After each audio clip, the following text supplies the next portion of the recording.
Hello students, कैसे हो आप सब स्टूडेंट्स। मैं आपका टीचर विशाल गुप्ता। इस वीडियो में मैं आपको बीकॉम का जो हमारा सब्जेक्ट है ऑडिटिंग और सेक्रेटरियल प्रैक्टिस का उसका चैप्टर नंबर 12 कराने जा रहा हूं, appointment, remuneration, rights and duties of an auditor.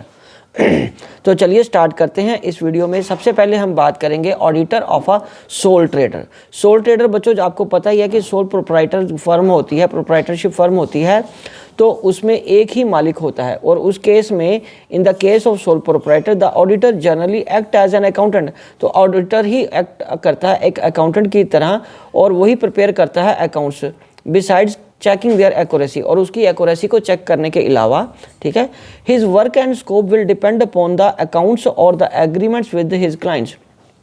जो काम वो करता है या जो एग्रीमेंट उसका उसके क्लाइंट के साथ हुआ है, मतलब सोल प्रोप्राइटर के साथ हुआ है, उसका उस एग्रीमेंट पे ही उसका वर्क और स्कोप डिपेंड करता है।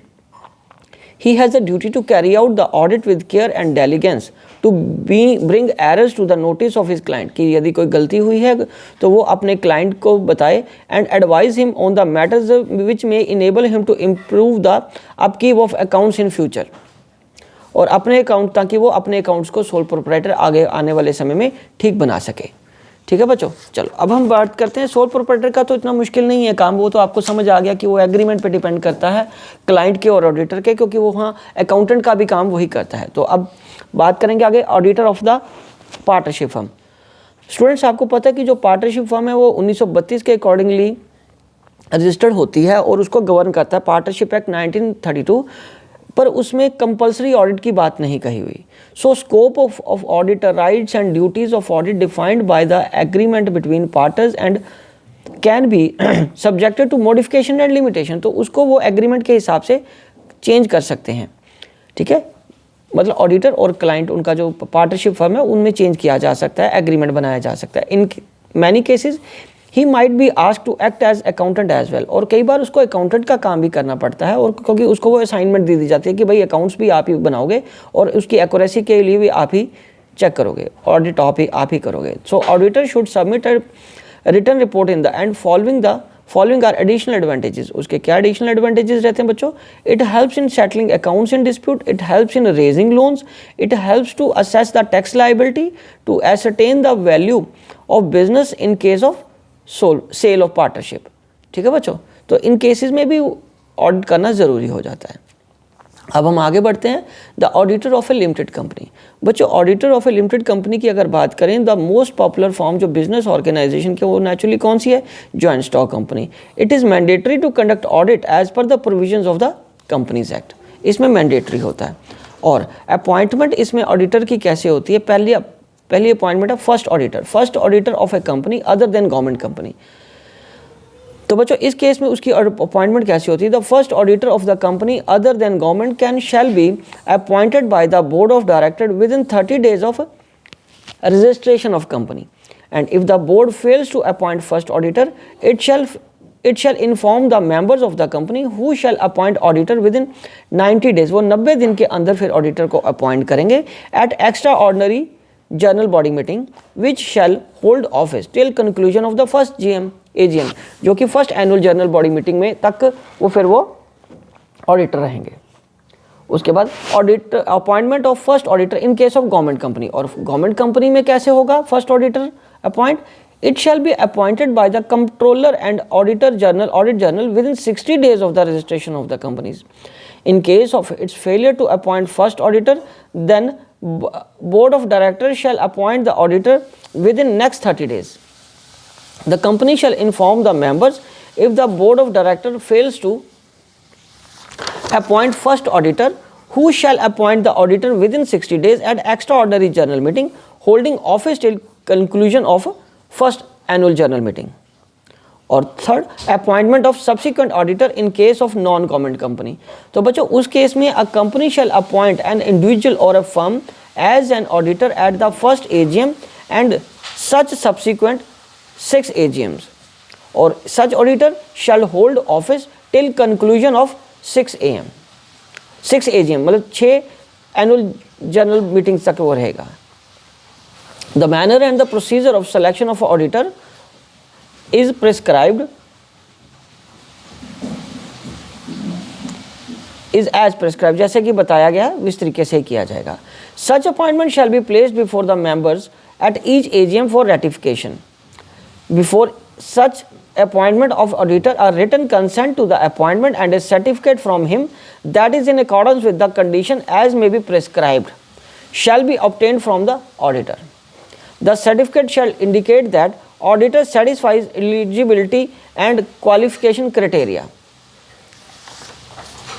under section 141. The company shall inform the auditor of his appointment and send notice to the registrar within 15 days of such meeting regarding the appointment of the director or period for which appointment is to be made. वो कैसे किया पता चलेगा कि एक individual को आप appoint कर सकते हो पर not more than 5 years. An audit firm can be appointed for a consecutive term not more than 2 terms of 5 years. An individual or a firm shall not be eligible for reappointment as auditor if it had completed its term. और rotation of partners कैसे होगी of audit firm or conduct of audit by more than one auditor. The member of the company may resolve the rotation of partner and by his team after certain interval or audit to be conducted by more than one auditor.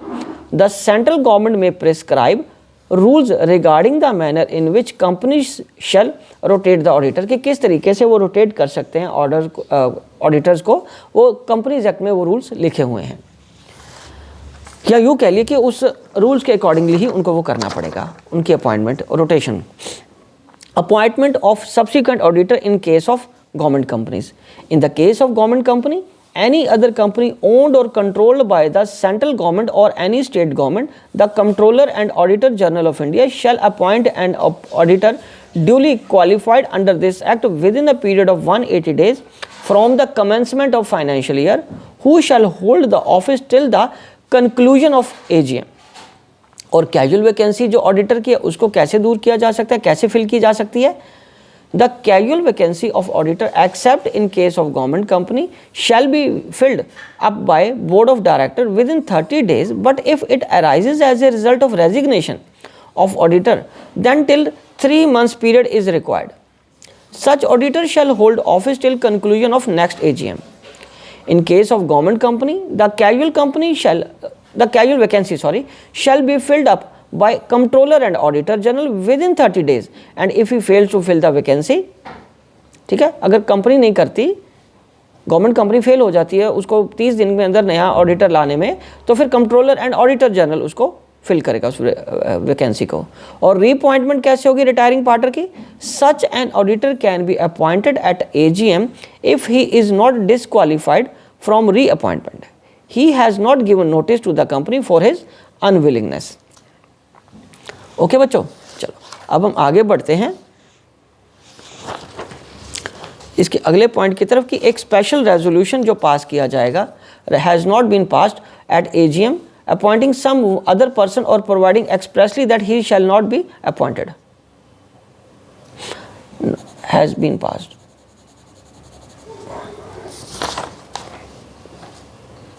ठीक है जी, चलो अब where no auditor is reappointed at AGM, the existing auditor shall continue to be auditor of the company. यदि कोई reappointment नहीं हुई तो वही जो एग्जिस्टिंग पर्सन है वही ऑडिटर आगे कंटिन्यू करेगा। Recommendations of the audit committee. If the audit committee under section 177 is constituted, all appointments of auditor shall be made after considering the recommendation of each committee. उसके बाद removal अब कैसे होगा? पहले तो हमने यहाँ तक जो ऊपर वाला पॉइंट था वो अपॉइंटमेंट तक का था, अब है रिमूवल, रेजिग्नेशन ऑफ ऑडिटर कैसे होगा, उसका क्या प्रोविजंस हैं कंपनीज एक्ट में। और the auditor appointed under section 139 may be removed from his office before the expiry of the term only by the special resolution after obtaining approval of central government. The auditor who resigned from the company shall file within a period of 30 days from the date of resignation in the prescribed manner with the company and registrar. और उसके बाद if the auditor doesn't comply with the provisions, he shall be punishable with fine which shall not be less than 50,000 rupees and maximum up to 5 lakh rupees. और एक special notice shall be required for the resolution at AGM appointing an as auditor a person other than a retiring auditor, and on receipt of notice of such resolution the company shall forthwith send a copy thereof to the retiring auditor. And if fifth point है, if it is satisfied that the auditor of the company has whether directly or indirectly acted in a fraudulent manner or abated or colluded in any fraud, central government may in order direct the company to change the auditor. अब हम आगे बात करते हैं उसकी eligibility, qualification and disqualification of auditor. पहली बात, auditor जो है वो एक चार्टर्ड अकाउंटेंट होना चाहिए इन केस ऑफ कंपनी, और इन केस ऑफ LLP भी वो भी एक चार्टर्ड अकाउंटेंट ही होना चाहिए। He shall not be disqualified by the central government और by the provisions of the companies act. और उसके बाद सीलिंग कितनी है, maximum limit.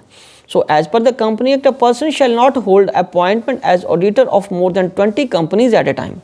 And in case of the firm of auditor, the ceiling of audit per partner is 20, taking together all the firms in which he is partner or proprietor. अब हम आगे बढ़ते हैं बच्चे, उनकी रेम्यूनरेशन कैसे डिसाइड की जाएगी। Remuneration shall be fixed in AGM as the manner prescribed in addition to the fees payable to the auditor, including the expenses incurred by the auditor in connection with the audit. ठीक है बच्चों, चलो अब हम discuss करते हैं rights. Right क्या हो गया, तो ये तो सिंपल से राइट है, इसको आप आगे एक्सप्लेन इजीली कर सकते हो। मैंने सिर्फ हेडिंग्स लिखे हैं ताकि आपको क्रक्स में मैं समझा सकूं कि हमने याद क्या करना है।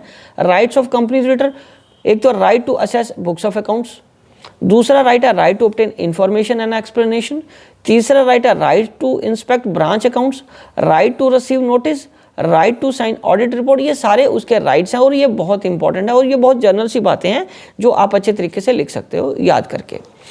ठीक है बच्चे, and right to seek legal and technical advice, ठीक है, और right to be identified indemnified sorry, and right to get remuneration. ठीक है जी। और ऑडिटर के लियन क्या होंगे, लियन मतलब उसके अधिकार क्षेत्र में क्या आता है, बुक्स ऑफ अकाउंट्स उसके कस्टडी में रह सकती हैं, उसके वर्किंग पेपर उसकी लियन है, उसका राइट है उस पर, correspondence with the clients and the correspondence with the third parties, ये सारे उसके लियन बनेंगे। अब हम आगे बढ़ते हैं बच्चों ड्यूटीज की तरफ। ड्यूटीज अंडर सेक्शन 143(1) क्या है, these duties are related with the loans and advances of the company to check dummy entries, how investments has been sold, personal expenses को कैसे ट्रीट किया जा रहा है, और cash entries of issue of shares का क्या सिस्टम है। ये अंडर सेक्शन 143 ये उसकी ड्यूटी है इन सबको चेक करने की। और ड्यूटीज अंडर सेक्शन 143 सब पार्ट 2, उसमें to make reports to the share holders, तो शेयर होल्डर्स को रिपोर्ट करनी है। अब हम आगे बढ़ेंगे, duties under section 143(3), the auditor report to state that he has sought and obtained all information and explanation which were necessary for his audit. और fourth क्या है, duties under section 143(4), reasons for inactive और with the qualification audit report. Duties under section 143 subsection 5 of the government company as directed by the, इसमें duties कहाँ से कैसे generate होंगी, जैसे कि बताया गया होगा controller and auditor general of India. ठीक है बच्चों, अब हम आगे बढ़ते हैं duties under section 143(8) as branch auditor to prepare a report on accounts of the branch examined by him and sent it to the company's auditor. Duties under section 143(9) to comply with the auditing standards by every auditor, and duties under section 143 to sign the audit report. ये बहुत important duty है। अब duty under section 146 to attend AGM, AGM को attend करने की भी ये उनकी जिम्मेदारी है। And other duties under the companies act कौन सी है बेटे, to comply with the provisions of the companies act from time to time, contractual duty to perform as per contract with the client, and duty of care. A auditor of a company must be honest and must exercise reasonable skill and care, otherwise he may sued for damages. उसके बाद duty of an auditor in relation to mandatory accounting standards to follow as issued by ICAI, duty to know duty, ये भी उसकी बहुत बड़ी duty है। और professional duties as CA जो है, जो ICAI ने प्रिस्क्राइब की हुई हैं एक चार्टर्ड अकाउंटेंट को एक कंपनी का ऑडिट करने के लिए, वो सारी ड्यूटीज उनको परफॉर्म करनी पड़ेंगी। तो बच्चों इसी के साथ ये चैप्टर कंप्लीट होता है। आई होप कि आपको अच्छे से समझ आ गया होगा। आप इसी को देख के अपने नोट्स बना लीजिए और रिवीजन भी मेरे साथ ही करें ना। Wishing you good luck.